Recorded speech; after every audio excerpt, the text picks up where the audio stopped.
Olá pessoal, na aula de hoje nós iremos continuar nosso estudo sobre o território brasileiro, falando sobre o clima e sobre a vegetação do nosso país. Os elementos do clima, como temperatura e precipitações, estão associados aos processos de transformação e modelagem do solo.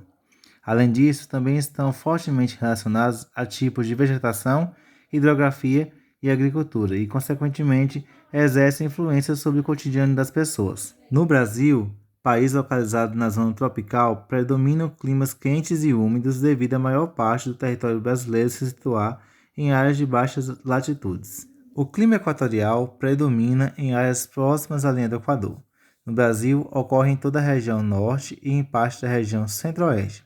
É caracterizado pela intensa incidência de radiação solar na superfície terrestre, o que faz com que as temperaturas sejam elevadas o ano todo, apresentando médias anuais superiores a 25 graus. O clima tropical predomina no centro-oeste, no sudeste e em parte do nordeste, apresentando temperaturas médias anuais superior a 18 graus. Nas áreas centrais do país, esse clima não sofre a ação das massas de ar úmidas do oceano e as chuvas são, em geral, mal distribuídas ao longo do ano, com verões chuvosos e invernos secos. O clima tropical semiárido ocorre na região conhecida como semiárido nordestino, onde as chuvas são raras e as temperaturas altas.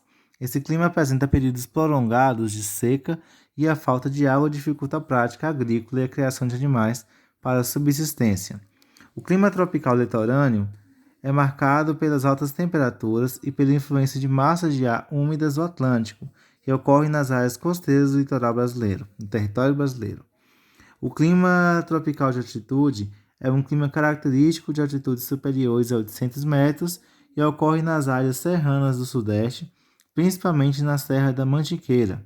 Nessas áreas, as temperaturas médias anuais são baixas e é comum a prática da pecuária familiar e da piscicultura. No clima subtropical, ocorre na região sul e em pequena porção do Sudeste e do Centro-Oeste, em áreas situadas ao sul do Trópico de Capricórnio. Nessas regiões, os verões são quentes e chuvosos e os invernos são os mais rigorosos do país. Há ocorrência de geadas e, em casos raros, de neve. Esse clima de temperaturas mais baixas favorece a pecuária.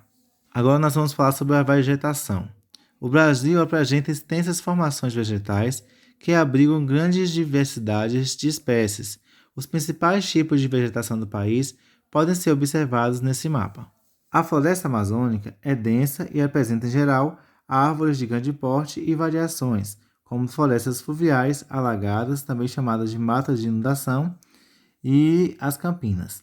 A enorme biodiversidade da floresta amazônica torna possível a oferta de alimentos com um grande potencial econômico, como o açaí, o bambaçu, o cupuaçu e a castanha, além de remédios e matérias-primas para a criação de produtos. Outro tipo de vegetação é a Mata Atlântica, que trata-se de uma vegetação densa e com grande diversidade de espécies endêmicas, e é uma floresta tropical que no passado recobria extensa faixa do litoral brasileiro, estendendo-se do nordeste e sul do país e avançando quilômetros em direção ao interior.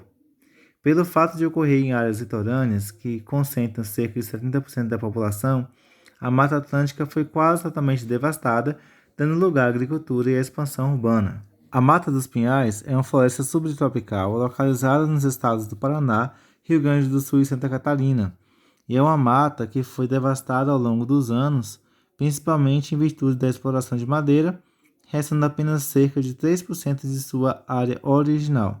A Mata dos Pinhais é composta por uma variedade de restrita de espécies vegetais, das quais predomina a araucária, pelo motivo de também ser conhecida como Mata de Araucárias. O Cerrado é a segunda maior formação vegetal do Brasil e ocupa mais de 20% do território nacional, predominando na região centro-oeste.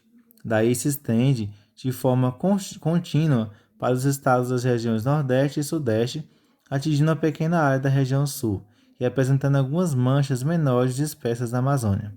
Há predomínio de vegetação de pequeno porte e árvores isoladas, onde a seca dura 6 meses, período em que as plantas aproveitam a reserva hídrica existente no subsolo.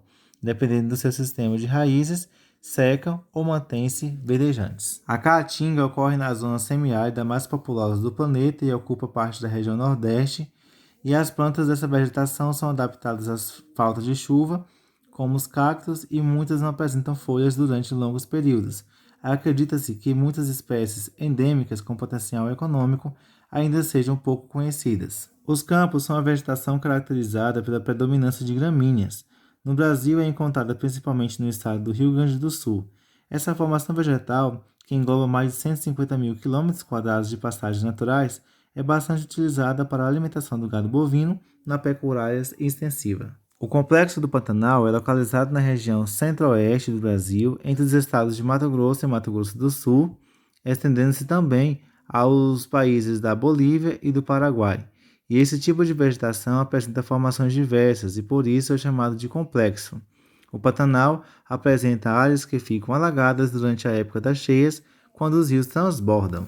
E por fim, nós temos a vegetação litorânea, que consiste em árvores Então, com pessoal, raízes nessa aula nós expostas que falamos sobre o escoram clima e sobre a a planta vegetação do em Brasil, subsolos em todo o território lamacentos, brasileiro, e em que trouxemos nós alguns temos aspectos também a desse predominância tema. de Eu espero que manguezais você que são esteja fundamentais para a compreendendo como é que sobrevivência acontece de muitos animais essas marinhos características do que nosso neles se território. reproduzem Nas ou próximas aulas encontram nós iremos alimento. discutir e aprofundar um pouco mais sobre isso. Até lá!